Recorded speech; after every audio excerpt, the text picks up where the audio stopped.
xil firmani preparatini ishlatadi, bir xil ukoldan, bir xil misol uchun kosmetikalardan foydalanishadi. Lekin bu patsient bilan bu patsientni kosmetologni natijasi har xil.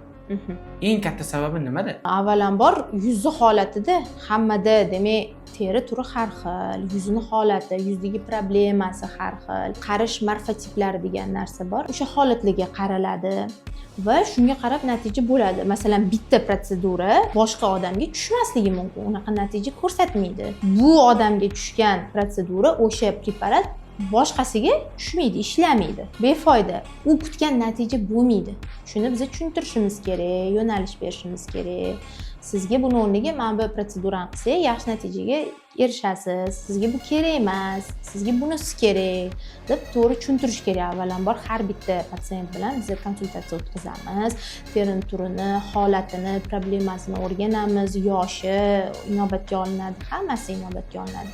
Hayot tarzi, uhodlari, damashni uhodi, nimadan foydalanadi, SPF suradimi, hammasi bular bir-biriga bog'liq narsalar.